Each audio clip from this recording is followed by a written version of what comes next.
Welcome to the Bare Metal Cyber Security Plus podcast. This series helps you prepare for the CompTIA Security Plus exam with focused explanations and practical context. For a companion study guide, check out the Achieve CompTIA Security Plus 701 Exam Success by Dr. Jason Edwards. It is the most concise and complete Security Plus guide on the market, built for busy professionals who want to pass the exam fast and on their first try.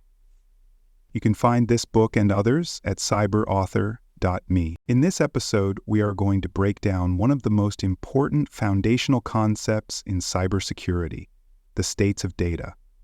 When we talk about protecting information, we need to understand not just what kind of data we are protecting, but also where and how it exists at any given moment. Data can be in one of three states: at rest, in transit, or in use. And each state comes with its own risks and security strategies. If you can clearly understand these states, you will be better prepared to answer questions on the Security Plus exam and more confident in real-world security situations. Let us begin with data at rest. This is information that is stored on a device and not actively moving through a network or being processed. It might be saved on a hard drive, a cloud storage platform, a mobile device, or a file server.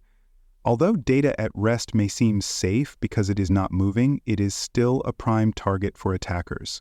If an adversary gains access to a storage system, they can steal sensitive data, tamper with files, or hold the data for ransom. The longer the data sits unmonitored, the more time a threat actor has to exploit it. One well-known example is when lost or stolen laptops containing unencrypted customer information led to major data breaches for several healthcare and financial companies.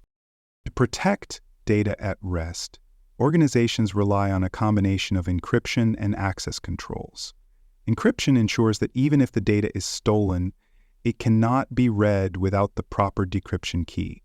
This might include full decryption for laptops, volume encryption for cloud storage, or database-level encryption for records. Access controls, on the other hand, limit who can view or interact with the data in the first place. These might include multi-factor authentication, role-based access policies, and logging systems that track who accesses files and when.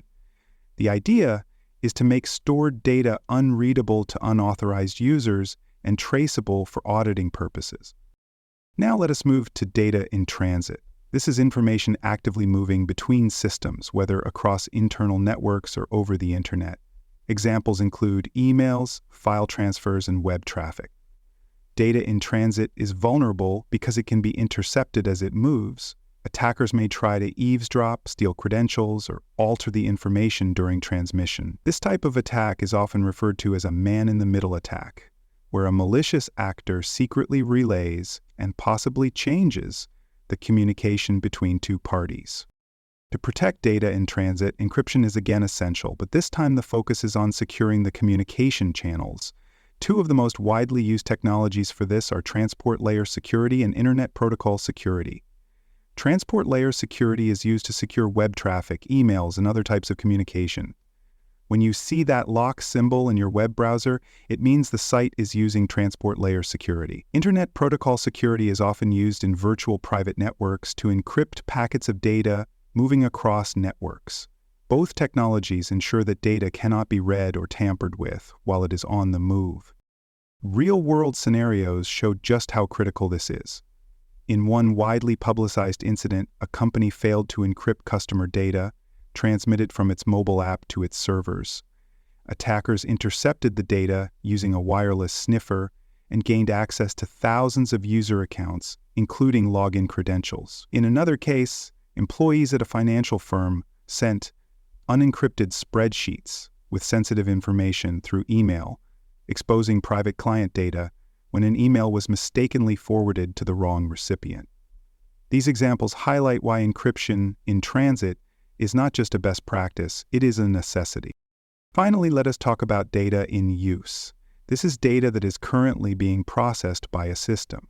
Unlike data at rest or in transit, data in use lives temporarily in system memory, central processing units, or application environments. While data is in use, it must be decrypted and exposed in a readable format to be useful. This makes it particularly vulnerable to memory scraping, side-channel attacks, or unauthorized access by compromised process. In many ways, data in use is the hardest to protect because traditional encryption does not apply while the data is being actively manipulated. To reduce the risks of data in use, organizations rely on advanced technologies like secure enclaves and runtime encryption. A secure enclave is an isolated portion of memory that allows sensitive computations to happen in a protected environment. Even if the operating system is compromised, the data inside the enclave remains secure. Runtime encryption, sometimes called homomorphic encryption, allows certain operations to be performed on encrypted data without ever decrypting it. Although still an emerging technology, it is gaining attention for its potential to transform how we think about data security. These methods add an extra layer of defense for applications that process highly sensitive data, such as biometric information or financial transactions. In terms of exam preparation, it is important to be able to identify the state of data based on a scenario. If the data is being stored, it is at rest. If it is being sent between systems, it is in transit. If it is being processed by a device, it is in use. Each state demands different security measures. Make sure you can associate the correct encryption or control method with the appropriate data state. Also, pay attention to technologies like transport layer security, internet protocol security, and secure enclaves. They often show up in test questions. Here is a tip to help you on the exam. When you encounter a question about protecting data, look at the verbs used. If the scenario mentions saving, storing, or archiving, you are likely dealing with data at rest. If it describes sending, uploading, or downloading, it points to data in transit. And if the context is about processing, analyzing, or computing, then you are looking at data in use. Once you identify the data state, you can quickly recall the most effective protection strategies to select the best answer. Thanks for joining us for this episode of the Bare Metal Cybersecurity Plus podcast. For more episodes, tools, and study support, visit us at baremetalcyber.com. And before you take the test, make sure to check out the practice questions in the book Achieve CompTIA Security Plus SY0-701 Exam Success by Dr. Jason Edwards.